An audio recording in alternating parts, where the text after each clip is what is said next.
Hello, peeps. Welcome back to my channel. Always looking for ways to help you guys with the unmothered world or just with trauma, emotional things in general, mostly dealing with family. So always a good thing to kind of investigate some stuff. And something was coming up a lot in my coaching clients, in conversations with other women, just conversations in general. And I was like, I think this would make a good topic. And so today's episode is your mother enmeshed in your adult life? Yikes. I personally see this a lot with, we make the mistake of saying they just really love us. That's why they're doing every single thing for you. But there is an enmeshment. It's actually, again, I'm going to quote from the book Mothers Who Can't Love by Susan Forward. She actually breaks down different personality traits in moms that aren't really loving their daughters. Seems like on the outside sometimes some of these things are, but they are not really loving their daughters in a healthy way. So I'm probably over the next few episodes going to be pulling separately because she kind of separates different kind of personality traits from that. I'm always interested in that. I can always find things to pull from in my own personal experience too with it because, my mom had certain traits that definitely affected her. And also, going through trauma coaching, I understand the whys of it. So all of this is said in love. We're not, again, I'm never trying to bash a mom and say you're a horrible mother. We all mess it up from time to time. But there is an accountability that has to come at some point when something's literally not working and somebody's not listening and respecting your differences. So, is your mom too involved in your personal adult life? So I'm talking about women that are, let's say, really it starts at 18. I'm just going to say it. When you said goodbye to that, and sometimes you can't say goodbye. That's the other thing. I keep seeing this where they're like, I still call my daughter every day. I tell her she could come and spend the night. She's married and has kids. Like, okay. That's crazy. But when you make the break from college, so 18, 19, you're in your 20s, you're kind of, now you've graduated from college, you kind of need to figure out things on your own. And I'm going to emphasize this really big: fall on your own, not just succeed or have mommy help you. This is where the enmeshed mother cannot let go. She thinks that everything revolves around her doing it for her daughter because she thinks she's a really good mom. Her intentions are good in that sense, but she is so afraid of letting you fail and also knowing that you won't need her at some point. That's the bigger thing. Also, I think, is there a resentment or a jealousy on some level when you're successful on your own and you don't need her help? This is tricky territory, but it's worth investigating. So like I said, I've had these recent conversations with different clients and friends and things about their own life and how their moms are. You know how these moms are. And if you don't, I'm going to tell you right now. They insist on being their daughter's best friend. Like your daughter, their daughter can't even say she has another best friend. They will get insulted. I'm your best friend. I do everything for you. I'm there all the time for you. They are always finding ways to control where they live. Of course, they want it to be closest to them. So they want their daughters. I mean, some of them, and in this case study in this book, there was a mom who bought 2 houses right next door so that her married daughter could move in, and had the intentionality of, presenting it as, I'm doing this, I'm helping you guys because you're trying to get on your feet, blah, blah, blah. But really, what it is she wants you so close so that she can know every single thing that you're doing and she can be in your business all day long, 24/7. You can't even think about moving away. Like, how selfish are you? Like, how dare you leave me alone after all the things I've done for you, right? They want to know what kind of job you're going to have, what kind of food you should eat, how you should dress. Like, you get the picture. Like, they're very enmeshed. This isn't like mom's giving advice or, maybe overstepping a boundary in one area where you have to go like, hey, mom, back off. Like, let me do this on my own. Okay, got it. As a mom, we should be like, oop, I got to put the brakes on. That's not my territory anymore. There is this saying of cutting the apron strings. These moms haven't even untied it. Like, they're just so, their whole life revolves around their daughter and or son, because I have a story to tell you. So they just want to be enmeshed in every single piece of thing in your life. And God forbid you get in a relationship, that person better know your mom's in the picture. So we're going to dive in behind all of this and how you can, if you have this kind of mom, separate from her without completely destroying the relationship, if this is possible. So let's dig in. I remembered some discussions that I had with these women. Some of it did bring me back to my mom a little bit. So I would say my mom was mostly, I had abandonment issues with my mom, and also my mom was mostly narcissistic. So that's more her personality trait, and then very depressed. So she one minute would cling to me and the next minute just didn't want anything to do with me, especially if I didn't do what she wanted. So there was an enmeshment in there. I noticed when I got my own apartment, when I was going through my first divorce, she really loved my apartment. And I have to tell you, that is still my favorite apartment. I got this cute little apartment. It had French doors going into a little dining area. It had a balcony. Like, it was very cottagey, Snow White, like kind of cottage. It was adorable. I loved it, but it was only one bedroom. It had a very small closet. So it really had no room for anything else, but it was the perfect single girl's place. And I remember my mom walking in and just wanting to kind of cling to me because it's like she's living the life I want. So there was that kind of enmeshment. But when I was writing this story out, I actually had an opposite story of something that happened to me with my first husband. So I will tell you the story of that enmeshment.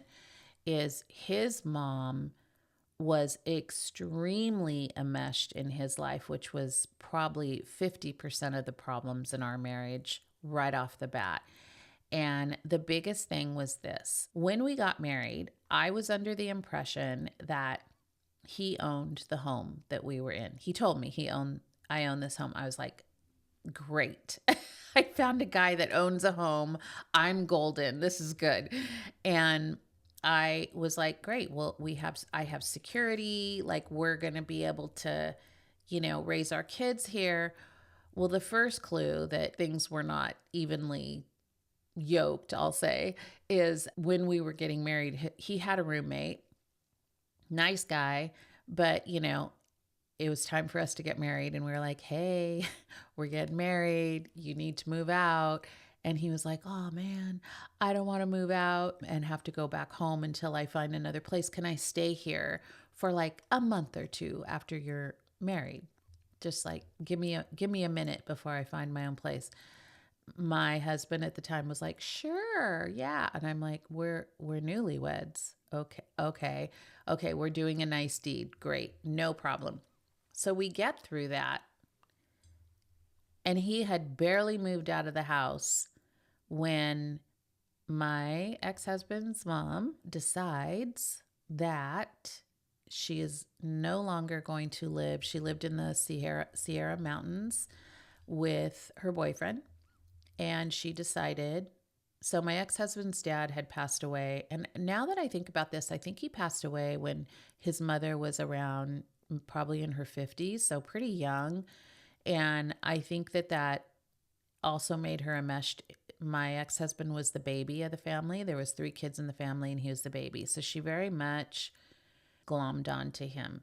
So here's a yellow flag. Like, I think that men should love their moms. I think that's important. But a yellow flag is when they're asking their moms for advice before you, especially if you're engaged or getting ready to be married, or you are married. If you are married, it's too late. You better figure this out. But I would say when you're dating someone and they're asking their mom for advice more than they're kind of having a conversation with you, or there's a differencing of opinion and the mom is deciding for him what he should do instead of him coming to you and saying, hey, I have this thing, like I want to walk it through with you and also defend you if something comes to a head where you're agreeing on one side and she's agreeing on the other. So she decides, I have to move back home. He tells me she's going to have to move back home. I'm like, great. She's moving back to town. And he's like, no, she's moving into our house. And I'm like, you're in my house. And he's like, no, actually, the house was half owned by her, which I did not know until we had gotten married. So now I'm like, wait, what? You own this house with your mother. So she does have rights to this house, like, granted. Okay, also, I'm telling this story because God bless her soul, she has passed. And I'm not mentioning names. So this is a true story. Like, this is what happened. And this is, part of the demise of our marriage was she moved in. And that was great. I was, I'm like, first of all, you should know if your son has just gotten married, he's on his honeymoon phase. We need alone time. But that didn't cross her mind. She actually wanted to be with her son. She was so excited to move back with her son.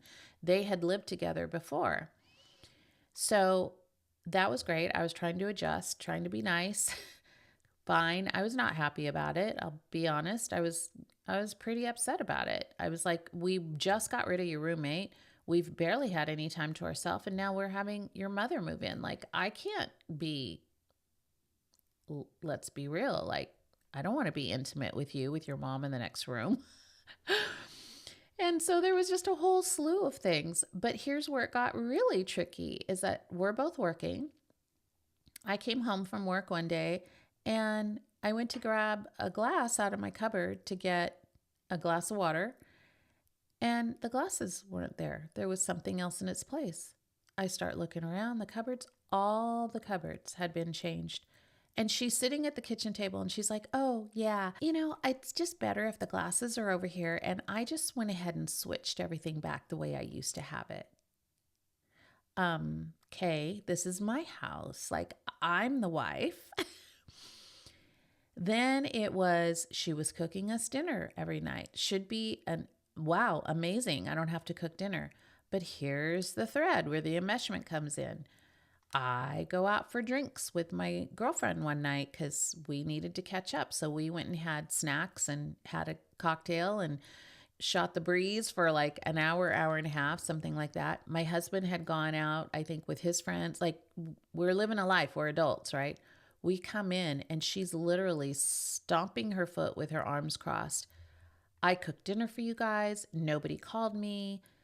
It's cold now. Like, how dare you? And I'm like, whoa, whoa, whoa, whoa. Wait a minute. First of all, didn't know you were cooking dinner. Second of all, didn't ask you to cook dinner. Third of all, again, my house, my rules. Like, I'm not a child. I don't need you to tell me where to be or have everything according to your rules. But this is the enmeshment of a mom. So I run to my room. I'm crying.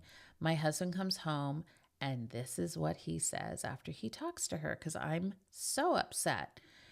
He comes back and he says, she's just trying to help. This is what an enmeshed mom will say. I'm doing all this stuff for you. I'm just trying to help you. And now she's going to make you feel guilty because she was doing a nice thing and you didn't appreciate it. So now the blame comes on you. Doesn't matter of the fact that, like, I'm an adult woman. I don't need someone cooking dinner for me. Like, great if you tell me ahead of time. And also, I don't need you to do that every night. And I have my own life. Like, I want to be able to at the last minute. I don't have children yet. I was 25 years old. I'm like, at the last minute, I want to go maybe have dinner with my friend or a cocktail and some snacks. And I don't need somebody to scold me when I get home. I think when you get into this kind of thing with a child parent relationship and they are a mesh, it's like they just attach themselves to this person. And for you to have to like try to peel that away, it just didn't work. Like time after time after time, I just kept doing all the wrong things in her eyes. And my husband kept siding with her. Ex-husband, I will say, not my husband now. This is the story of my ex-husband. Let's be clear, which is why he's an ex-husband. So that was 50% of our issue. By the time, not even, I think I left after 7 months, I just couldn't be in this relationship anymore. And I will say there was a whole slew of other things that were not right. There was also things that I wasn't ready for. So no fault completely on him. Totally my fault too. I just was not ready for all of the stuff that came with. And then we lost a son together. So there was trauma, there was disappointment, there was no connection. Like it was just doomed from the start. And if I'm being honest, there just wasn't that deep, deep love in my heart where I felt like I could fight for it. Like at first I did. And then I was like, I think he's more of a friend than he is someone I want to be with forever. So having the enmeshed mom certainly pushed that situation and brought it to an end. But as I was talking to other women and they were talking about some of the things that their moms do and how they make them feel guilty, that's a whole nother realm that I'm not familiar with, personally with my mom. Like I said, there was a couple of times where I could see her trying to get a little enmeshment. My mom was more of a distance person. Like she would put a wall up and not really want to try to be anything for me. So this experience is a little different. And so that's how I experienced enmeshment, is through the mother-son kind of enmeshment. But the mother-daughter enmeshment is just a whole nother thing, because she wants to dress like you. She wants to hang out with you. She wants to spend every waking moment with you. And so, like I said in the book, Mothers Who Can't Love by Susan Forward, she talks about what a healthy relationship should look like. In a healthy relationship, the bond between a mother and her daughter is meant to be a flexible, malleable connection that can withstand distance, conflict, and differences of opinions, feelings, needs, and desires. There is an underlying need to fix whatever they need from you, as if it's your job to make sure they are happy. And by the way, they never are. There's not enough stuff you can do. So if you're one of those gals right now who's like, I'm just trying to make my mom happy, if I could just do all the things, it will never be enough for her. Because the underlying thing is that there was something missing in her childhood with her mother, maybe just with her in general. And she is glomming onto you to relive her glory days, her life, to make it into your own. And if you dare go against that, you are just the rudest child in the whole world. But that says more about her than about you, because what they're trying to fill can't be just by you being there for them. It runs deeper than that. There's a sense of abandonment in their own childhood, in their marriage. They may be in an unhappy marriage, and now they've glommed onto you to be their everything because they're feeling alone. That's a huge part of it. This is what I hear from some of the daughters, is they're like, my mom talks so mean about my dad and won't include him, won't even bring him to dinners. And she's like, I got in a fight with him. He can't be here. And she's like, first of all, I don't need to hear that. That's not, I don't want to know your personal things with dad. And also to like cut him off like that and then think that she can just make up for that with me filling in something for her. So this is what happens to some of my friends with their or clients with their moms. Resentment will settle in if you say no or you have a differing opinion, and they will make it feel like a stab in the heart. Like, how dare you? You're so ungrateful. But in your mom's defense, and I'll give her one, there are times when you include her into your life and you ask her to save you from something financially or emotionally, which puts her back into the driving seat of being enmeshed in your life. And then the merry-go-round continues. So what do you do when you have an overly enmeshed mom and you need to get away from it? And what does an overly enmeshed mom look like? Here's some points. You are her everything, and she will remind you of that often. She can't live without you, and you should feel the same way about her. You are her life, and don't forget it. You can't keep secrets from her. That would be unforgiving. You should always love her more than anyone, your best friend, including your husband, your children. You should love her more. If you say no or disagree with her, it means you don't love her. That is not healthy. So what do you do? Well, if you've been in this role your whole life, you're probably at an immature level when it comes to your mom. You are being forever 10 in your own eyes and in hers.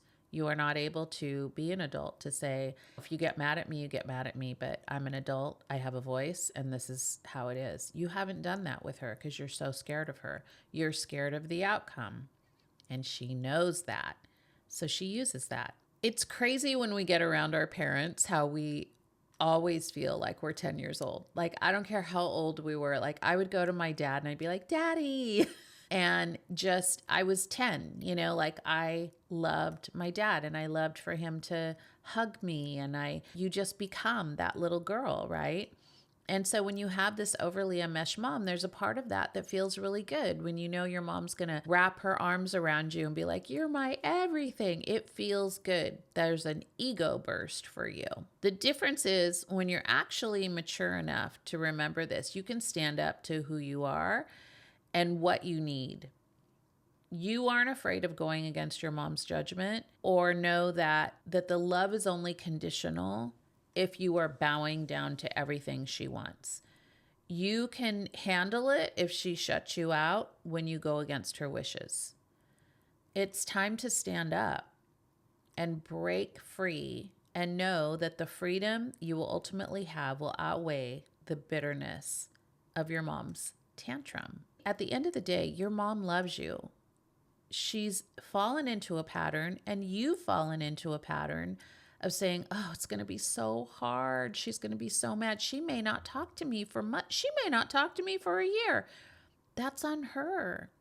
You can keep trying. You can keep reaching out and saying, listen, just because I said no to you doesn't mean I don't love you. My love is not conditional. Is your love conditional? Call some of these things out.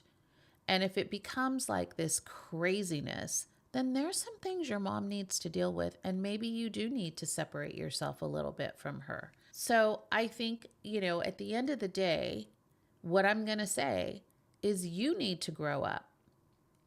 You need to stand up, and you need to make your voice the biggest in the room if you want to break this pattern. And I don't mean biggest in the room by yelling. I mean biggest in the room by just being a grown-up. Talking the way I'm talking right now. Hey, Mom, guess what?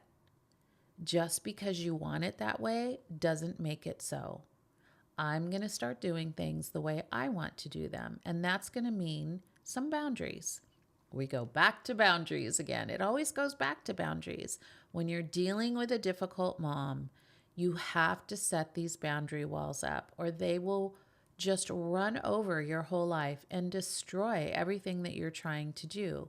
And I've said this before, the only way that you can change generational dysfunction is if you change the dysfunction in you.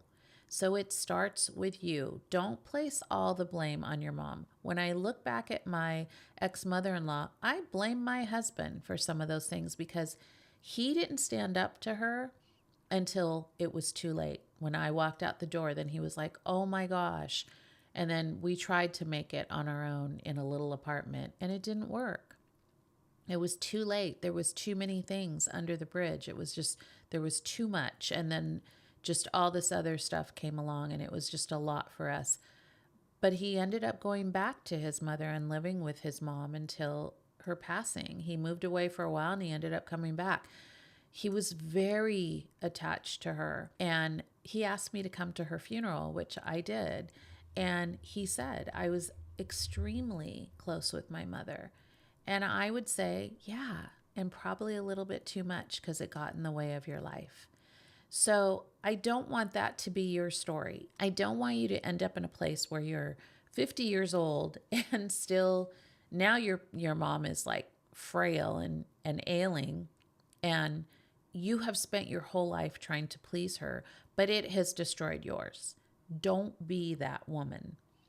Start now. If you're a young girl, you're in your 20s, 30s, even 40s, just start now. Start pulling away a little bit, creating your own independence. That's the way a healthy relationship should be. It doesn't mean you don't love your mom. It means that there has to be boundaries around it. So I hope this episode helped you. I will see you guys next time, and who knows what we'll be talking about, but hopefully something great that will help you. And I'm so glad you're here, and I will see you later. Bye, peeps.